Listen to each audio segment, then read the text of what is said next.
guys, what's up, it's Liv and welcome back to my channel.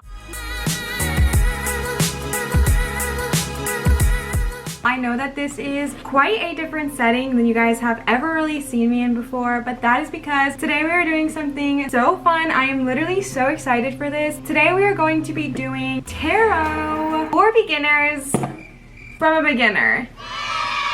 The reason I am doing it this way is because I've been doing tarot for less than a year now. I've really grown to love it and I've really grown to connect to it, but I have this internal anxiety that I am not quote unquote good enough or spiritual enough to do tarot, even though I love it and I adore it and I really connect with it. And I just want to say here, if you are nervous about starting tarot or oracle cards or divination cards because you feel like maybe you're not right for it or you're not good enough for it, if your intuition is telling you to do it, do it, okay? It doesn't matter what people say. It doesn't matter what anyone else says. This is for you. Like, this is your connection to your divine. Like, you got this, you kill it, you thrive, okay? So I wanted to do a kind of quick recap of tarot, the basics of tarot, a tarot one-on-one, how to learn about your tarot cards, stones you can use to enhance your tarot abilities, and things like that. I'm still a beginner. Like, I'm still learning, I'm still growing, I'm still thriving, but this is what's helped me. Let's go ahead and get on into this video. Okay, so the first thing I want to go into is picking your deck, okay? So right here, I have 3 decks that I have purchased. I really feel like you should trust your intuition. I say this on all of my videos because I feel like it is just so important and something that we just kind of disregard and can easily neglect. Y'all, it is so important to trust your intuition, okay? Trust it.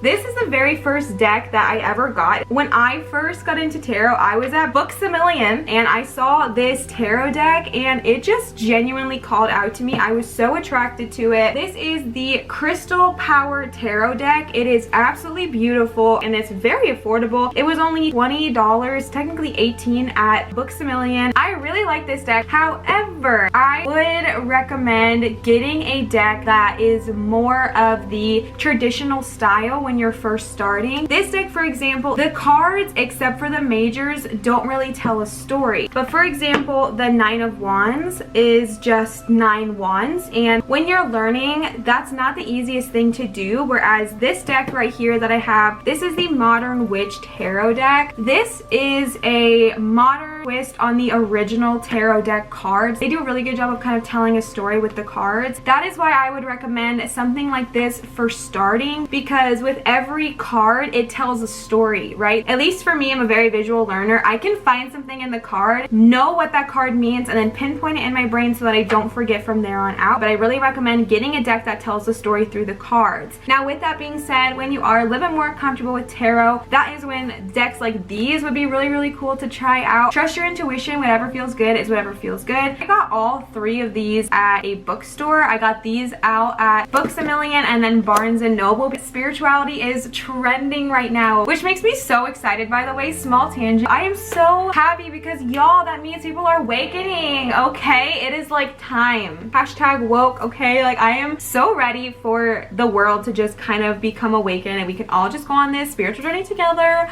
I'm really excited about it, but I've also found all of them at my local metaphysical shop. You can also buy them on Amazon. You can buy them on Etsy. I will link all of these in my description below, by the way, in case you're like, oh my god, I love them. I have you. This deck right here, this is the Lion Strider Tarot deck.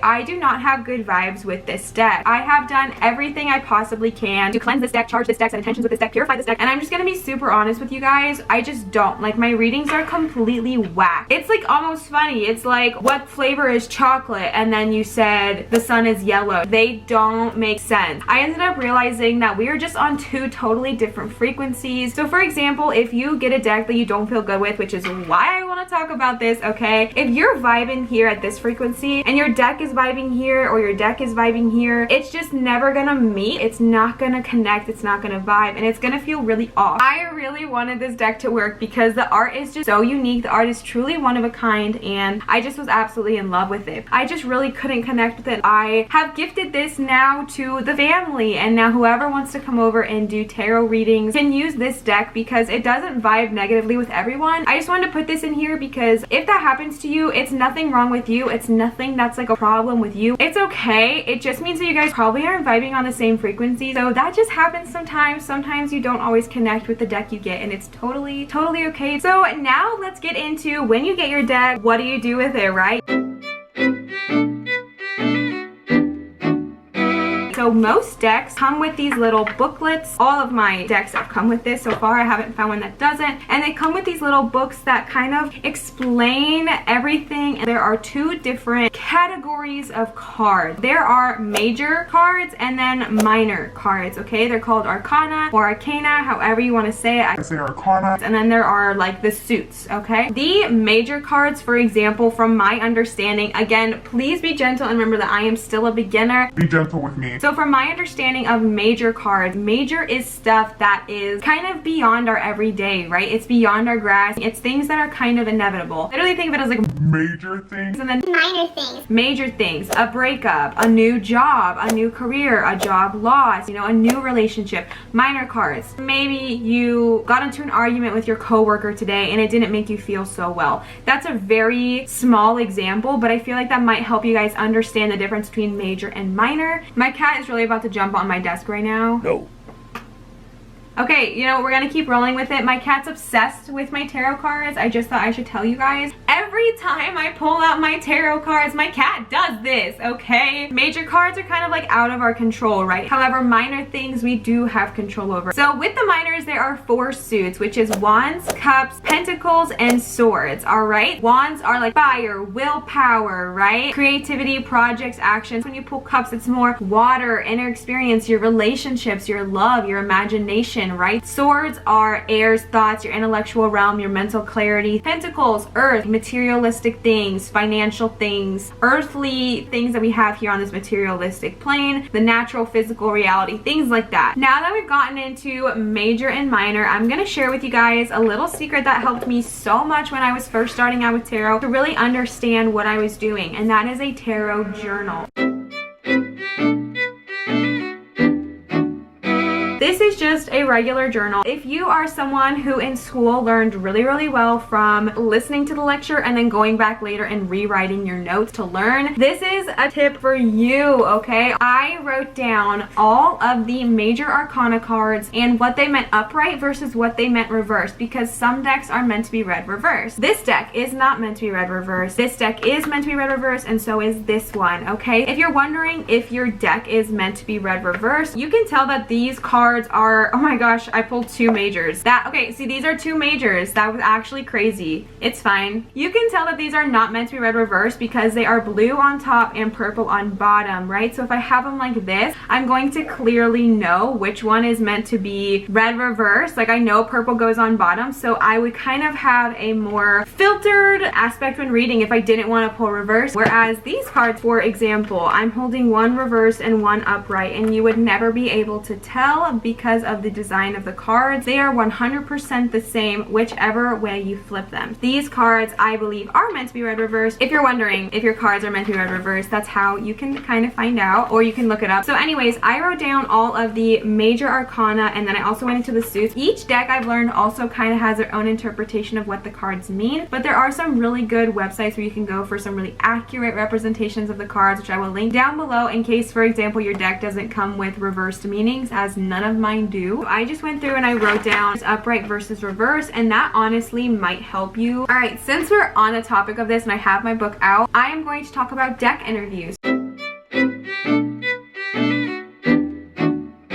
So deck interviews interviews is something that you can look up on Pinterest. I will link in the description down below the one that I used for my deck. Deck interviews really help you learn a lot about your deck, okay? Who your deck is, the powers of your deck, the strengths of your deck. I did a 7-card deck interview, and with each card I pulled, I wrote down what it was, what it represented, and what I interpreted this meaning to be, because this is how you will kind of enhance in your intuition, right? With a deck interview, I took out my cards and I set my intention, okay? Because that is so important when you're doing tarot, is to set your positive intention. So I'm shuffling, thinking to myself, show me who you are, show me your strengths, show me what you're about, show me what you're going to communicate with me, and I really want to communicate with you. And you build kind of like a relationship with your cards. This is not a joke, right? It's not something to necessarily take lightly. These things do have a lot of power and they do have a lot of presence. So just do your deck interview and connect with it. Set your intention that you're going to be connecting and learning from your deck, and then let your deck show you what they're trying to communicate.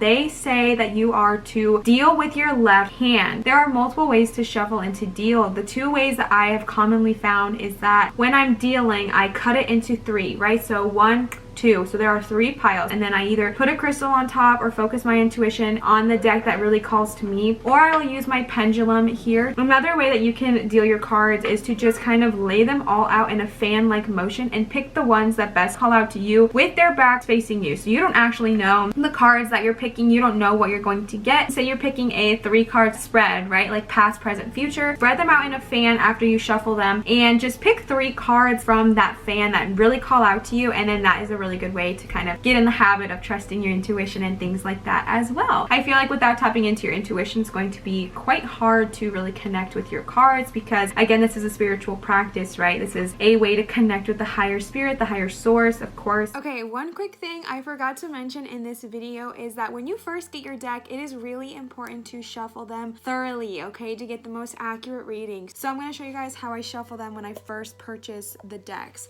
So I honestly just put all of the cards on my desk or on my table or on my floor, and I'm just going to mix them up entirely to get the most accurate reading, okay? Because when you get your decks, when you get your cards, they come in order, so you want to really get them mixed up. Any spread you are doing, set an intention, okay? So if I'm trying to do a lover's spread, okay, who are wanting to know a little bit about their he, she, they, them, all right, I would set my intention before shuffling. I'm only thinking about this person. I'm shuffling my deck and I'm like, hey, this person is on my mind. How are they feeling? Depending on the spread you're doing. Is this person my soulmate? Is this person gonna be with me? What is this person feeling about me, etc.? Okay, if you're trying to do a 5-month spread, focus on 5 months, 5 months, 5 months. Where do I want to be in 5 months? What is my life gonna look like in 5 months? What do I want to know about the next 5 months? Career, spirituality, relationships, finances, things like that. All right, so set those intentions when you are shuffling your deck. It really helps to get you a better reading. The next thing I'm going to be talking about are some stones that you can use for when you're doing your readings. So right here I have my bowl of larger stones. So when I'm setting my space, my area for readings, I like to have certain things. I like to have my pendulum with me always. This is my pendulum. I'll go ahead and show you guys. I really recommend getting a pendulum. It has been one of the best things ever. This is my pendulum here, and Ariel just speaks loudly and clearly through my pendulum for me. These are some of the stones I like to use. Right here I have an opalite egg. It is a magic egg. It's really good for enhancing your magical abilities. Right here I have a stone that is specific for enhancing your psychic abilities. I always forget how to pronounce the name. It's this tiny blue stone that I really feel like just enhances my spiritual psychic abilities. All right, then I have rose quartz. Rose quartz is such a good amplifier. It is a loving stone. So when I'm doing readings for others, I like to set my entire crystal bowl out and give them an option to hold one of the stones that most connects to them, because everyone is very, very, very different. I have flower agate. Flower agate is really good for self-confidence, self-love, your self-love journey. I have carnelian. Carnelian is really good if you're going through some trauma, if you're going through something really, really hard. Next I have selenite. Selenite is a great palm stone just to kind of hold in your hand. It is a cleansing and clearing and charging stone. Again, I am a beginner, okay? Guys, don't come for me. Next I have agate Botswana. Agate Botswana is really good if you're trying to overcome a smoking addiction. If you work with fires a lot, Botswana is a great one. Last one I have here is amethyst. Amethyst is a very cleansing, healing, protective, loving stone. Amethyst is is a great physical healer. Those are some stones that you can use while you're doing your readings to help you enhance your psychic and intuitive abilities. The next thing I always have with me is my cleansed water. I don't know if it actually has any real abilities, but I set my intention, so actually I do know that it has real abilities because I said so, and I am magic and I am energy and I'm putting energy into this bottle. My mom got this for me from, you guessed it, Books a Million. It has rose quartz, amethyst, and regular quartz, which are all healing stones. This is a very healing, loving water bottle. I put water in here and then I set my intention and I bless this water. I like to have this near me when I do my readings because water is magic, okay? Your body is made up of so much water, and I just feel like it cleanses the space. I also have a Tibetan singing bowl for if I need to shift the energy around after a reading. I can just kind of shift the energy and kind of get in a better headspace. You also want to sage and cleanse your deck if you are doing a reading for multiple people and you're taking on all of their energy. Another thing to do after you are done using your deck to do a reading with someone, this is supposed to cleanse the energy that they may have placed on that deck, right? If you're doing a reading for someone else, whenever you're done with your deck, 2 knocks with your left hand cleanses the energy from your deck. Okay, I think that's where I'm going to end this video today. I just wanted to give you guys like a quick tarot one-on-one, what I've learned, what has helped me, how I've learned to communicate with my decks, how I've learned to connect with my decks. I want to grow together and I want us to be able to educate each other and help each other grow. So if you guys have tarot tricks, let me know in a kind, positive way down below. I will see you guys for my next video. Thank you so much for watching. I hope this helped. And remember to always show others love, show your light and shine so freaking bright. I love you guys, and I will see you guys for my next video. Bye!